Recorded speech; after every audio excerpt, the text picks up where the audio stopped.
So my name is Nigel Cotterill. Nigel is spelled Nigel. Cotterill is Cotterrill. I originally came into the United States back in 1988 and was in a Italian machine tool company that relocated to Hamilton for the purpose of building machine tools.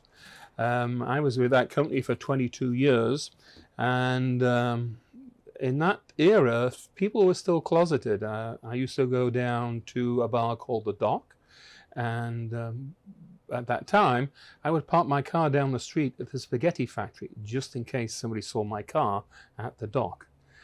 You could get fired from your job in those days. In fact, there was an article in the city where there was no gay rights.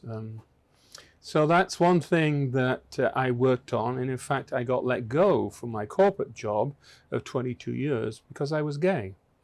So after that, a friend of mine had just opened a restaurant called Hamburger Mary's, and I went down to help him because I had some spare time on my hands, and that's how I got started in the gay society. My first Pride in Cincinnati was in the early 90s, and those were held at the Dock. They had a parking lot, and that's where the Pride was held, in a parking lot. And some years later, some folks put together a team, and they moved Gay Pride up to the woods, Burnett Woods, and then the parade would come down into Northside. When did I identify as being gay? That would have been probably in the 2000. I had been working with the QCCA, which is the Queen City Careers Association, which was the undercover gay chamber, which several years later, when I was president, I actually put a task force together to come up with the real name, and the two ladies came up with the name and said, well, just call it what it is, the Gay Chamber, and why make any bones about it? At that time, Pride was still very in the closet in Cincinnati, and the GLBT Center here in Northside approached me about taking over the reins of Pride.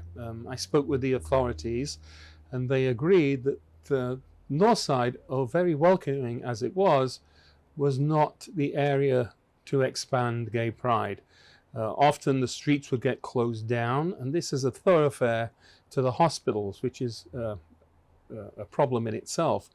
When somebody's in an ambulance, they need to get to the hospital quickly. So therefore, with the help of the city, we moved the Pride downtown. I assembled a fantastic team of people, and we put our Gay Pride on downtown on Fountain Square. We did a sort of undercover, we called it Equinox, as opposed to Gay Prides, because we could get sponsorship for our Diversity Fest called Equinox, but we could not get sponsorship for Pride.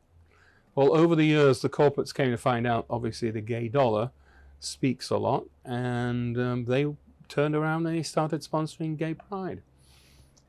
Which is really cool, and it's grown today to be like 100,000 people from the 25,000 people we started off with 10 years ago. Well, I used to travel for my job, and I remember going to Chicago, and I happened to be in Chicago for their Gay Pride, and I can remember seeing the gay, and I was just blown away by the amount of people in the parade, and I was just overwhelmed by, oh my God, I'm not the only one. And that parade went on for hours. And with that hindsight, that's what I wanted to bring to Cincinnati. Cincinnati, was, as I say, was still very closeted and very, how can I say, the gays weren't out there that much. People had to remain in the closet. As I mentioned before, you could lose your job, and there's nothing you could do about it.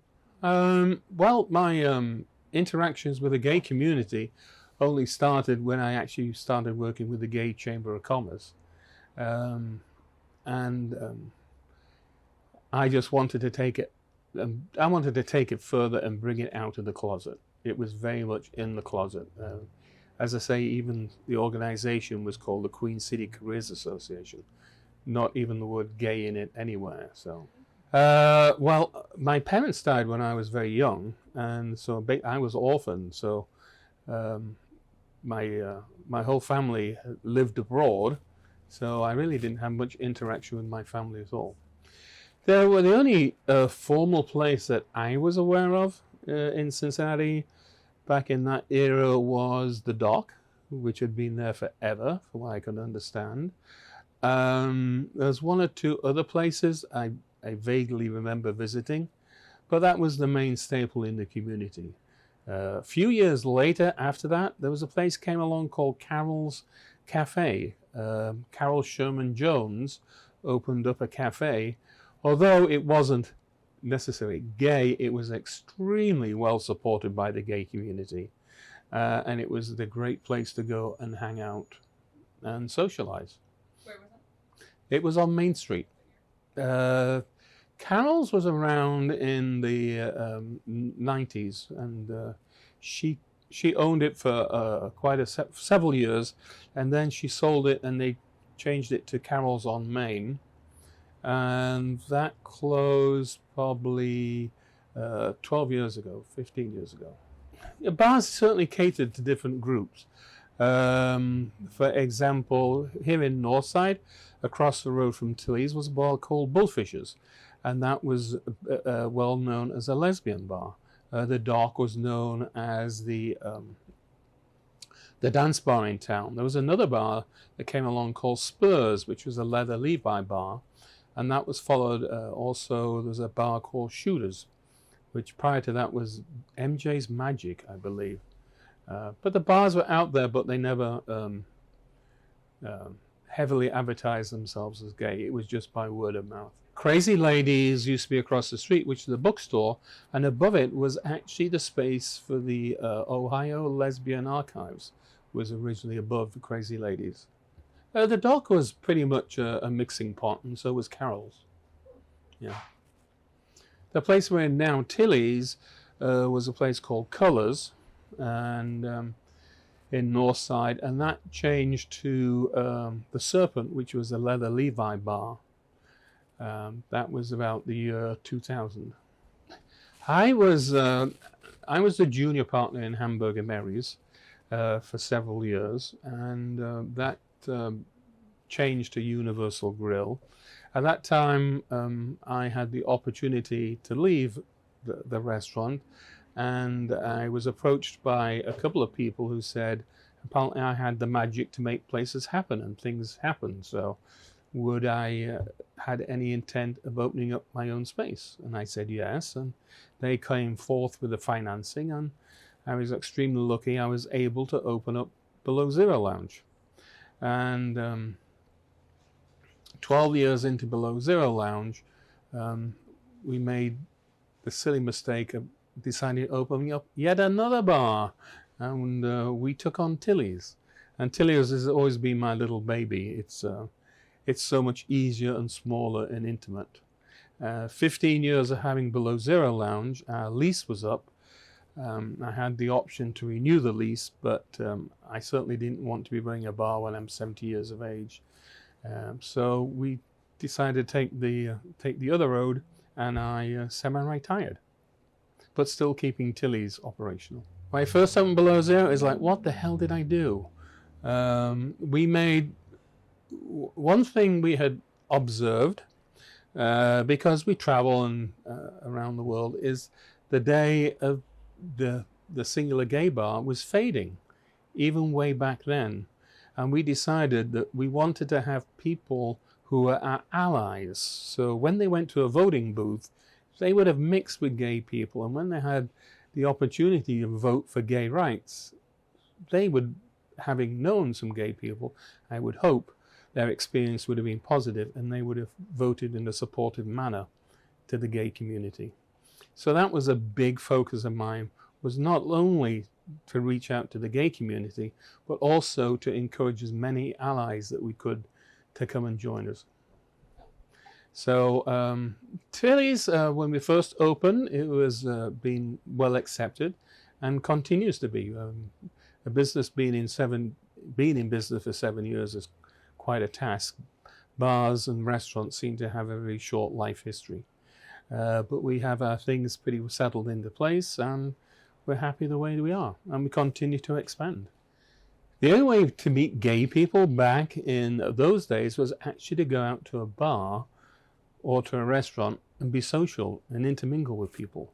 There was no internet, so you had to meet people face to face, and therefore meeting them in a public space was much preferred, because then people would see who you were with and who you left with or who you were talking to. So it was more of a safety. I don't know, I speak with an English accent, so everything sounds really gay. I was going to say, I mean, dialect is a bit different there anyway.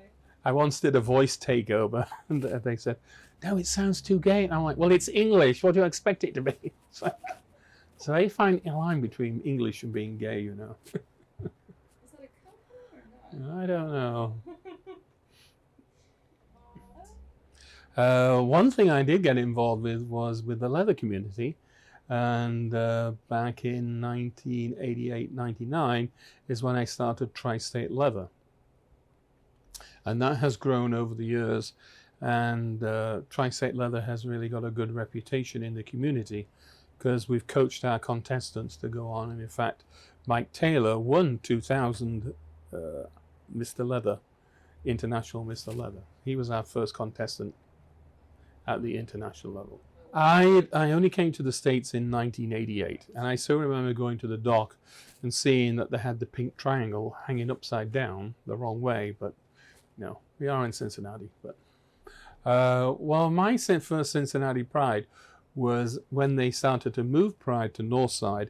I would do a lot of fundraisers and events to raise money for Pride, because we had no corporate sponsorship, and that all came from bar events and social events from individuals. Oh, I've participated in Pride virtually every year. Yeah. Since 88, since 2000 years. Oh, it's grown in leaps and bounds.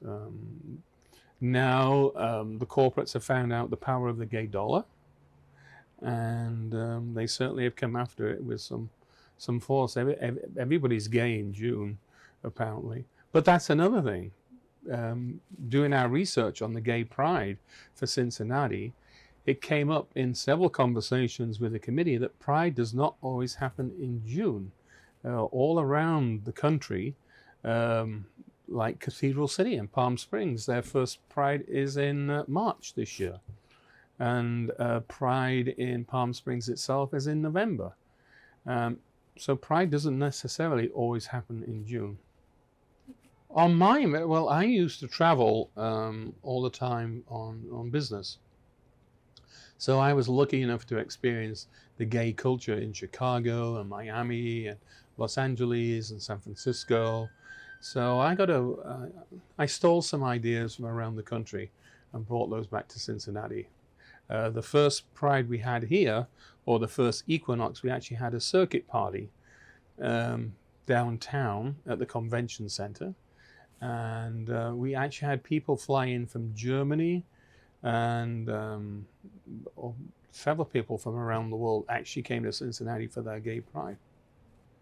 The AIDS epidemic that started in the late 80s and 90s was pretty devastating. As I mentioned before, I used to travel a lot on business, and I remember going out to Miami, South Beach, visiting friends, and then going back a few weeks later, asking where a certain bartender or somebody was, and then they're like, oh, they passed away from AIDS. It was so quick at that time and so unexpected, and nobody knew, or nobody had any countermeasures to the AIDS epidemic. It was really rampant in the gay community.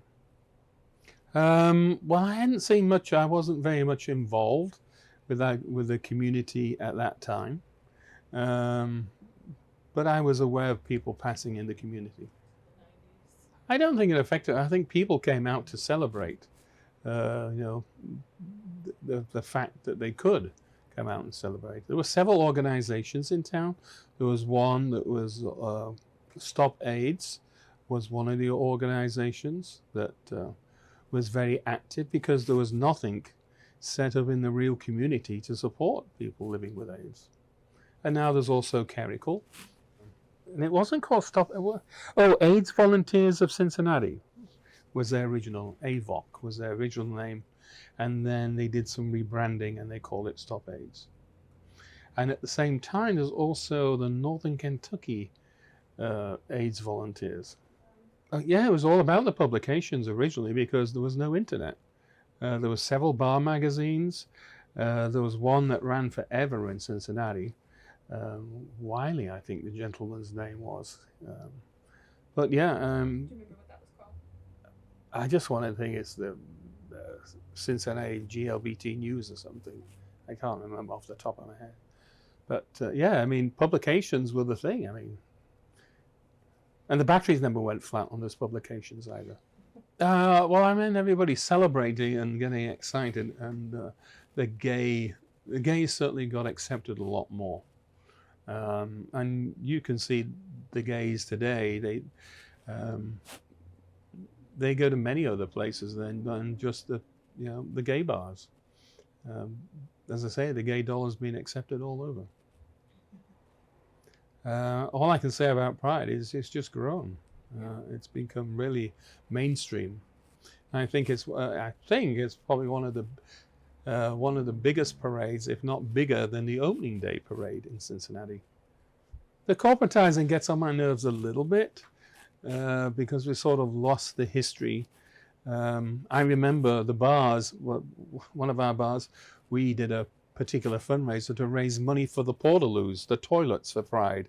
And that was our claim to fame. We provided the toilets for Pride. Where today, these big corporates just write blank checks, and the work that goes in the background has disappeared. How to get back to that? I don't know. It'd have to be a special mission or not a perk, but something that would do something good for the community, I think.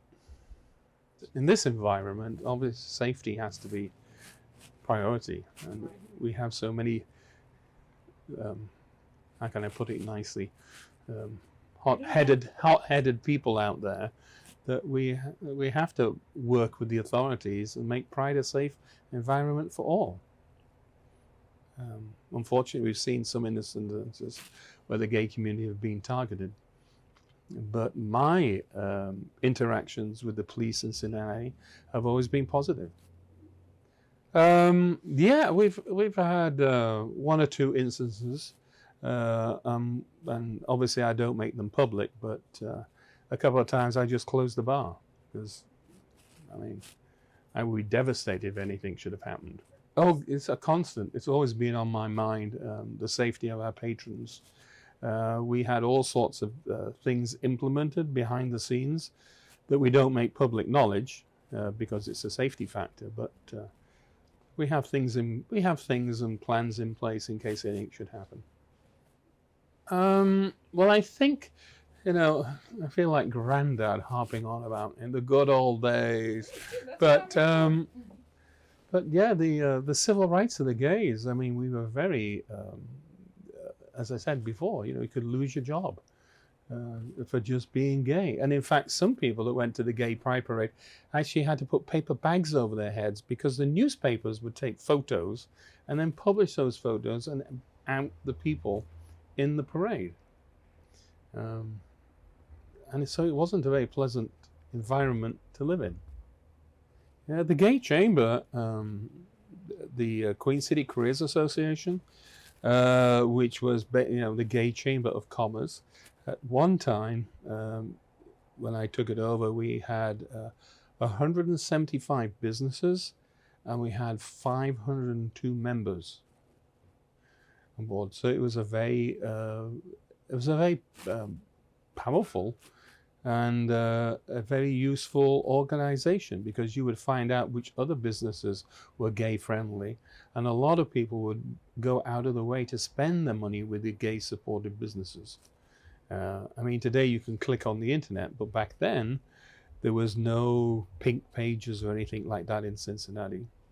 And that's what the Queen City Careers association often did, or the Gay Chamber as it became.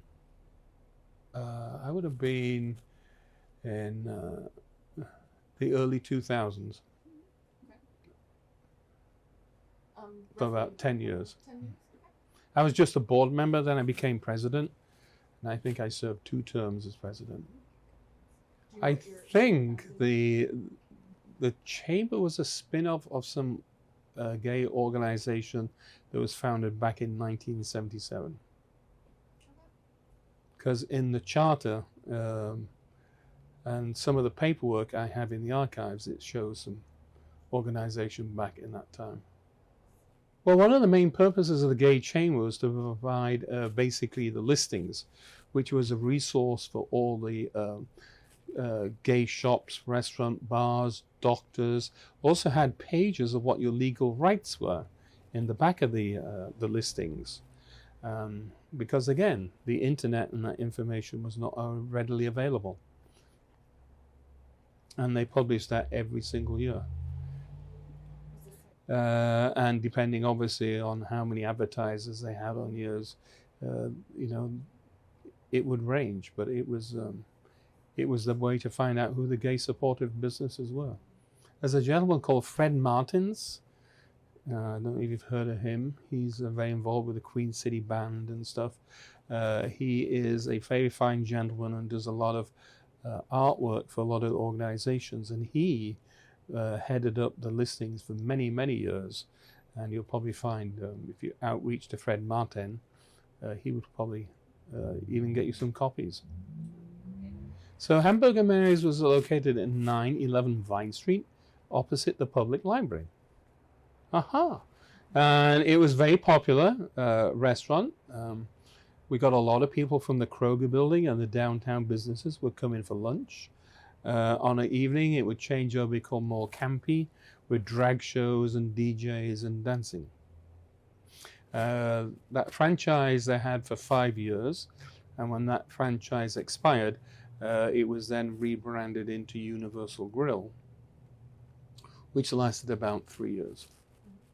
The original Hamburger Mary's was out in San Francisco. I was gonna say, I knew it was like. That's where the original Hamburger Mary's was started, and I think it's come and gone. I think it's on the up again right now. So I think there still is a new Hamburger Mary's out in California, in San Francisco. But it's been through several owners and several different types of leadership. But one of my very favorite bars in the whole world is Sidetracks in Chicago. I started going to Sidetracks back in the 80s, and I'm not kidding you, Sidetracks was the same size as Tillie's. It was basically a shotgun bar. And those gentlemen who I actually got to meet at the Outreels Film Festival this year, Art and his partner, they have expanded year after year after year, and they've almost got their own zip code now. They're so big, they've taken over so many city blocks. And 15 years ago, or 13 years ago, myself and my partner, Juan Carlos, we went to Chicago to do some research, and we sat down in Sidetracks Bar on a Monday night, and the bartender introduced us to Art Johnson, the owner of Sidetracks. And he must have spent 2 or 3 hours with us talking about the business and the things to do in a gay bar and how to keep a gay bar established. And many of those ideas and history that we listened to and we followed. And we were successful for 15 years. And in fact, Art Johnson, Beppe, his partner, just retired themselves. And they're now living the retired life. Oh, well, one thing was, if you're going to do something, be consistent about it. Either consistently good or consistently bad. And if you're doing something consistently bad, you know how to rectify it and change it. Always be prepared for another bar to open up with a bigger and brighter disco ball. And then 6 months later, people will come back to you. And it's basically the truth. Always treat it as a business. A lot of people get a bar and go, ooh, hey, we've got a bar. It's fun. Yes, but the number one, it has to be run as a business. My partner, we met at Carol's. He was a server. Well, he was a server assistant there. And that's how we met. I don't know, because we've always had the phrase open-minded bar for open-minded people, where diversity is celebrated. And so, yes, we get a very nice following of the gay community, but we also get a really cool following of other people. We get when shows are in town and celebrities, we'll often get them come to the bar, and we don't go blasting it all over the internet. Guess who's at the bar tonight? Because they're not here to have that.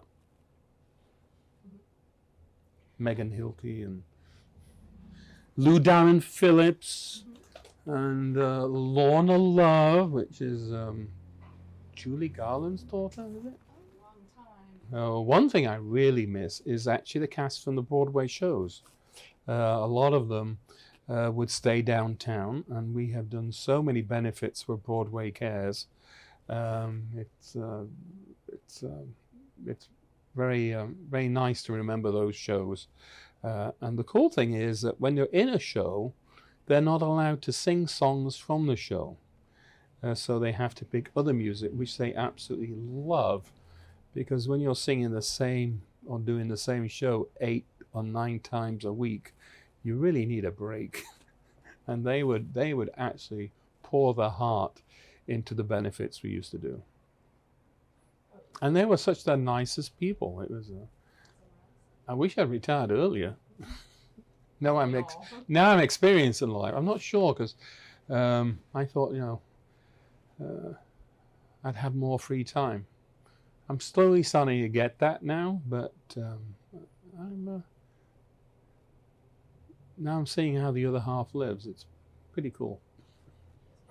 Oh, I think Cincinnati still has a long way to go. I mean, I know we get these wonderful ratings in the HRC manual over 100, but you get down to the nitty gritty, and it's not exactly unicorns and glitter all over the place. There is still some resentment out there.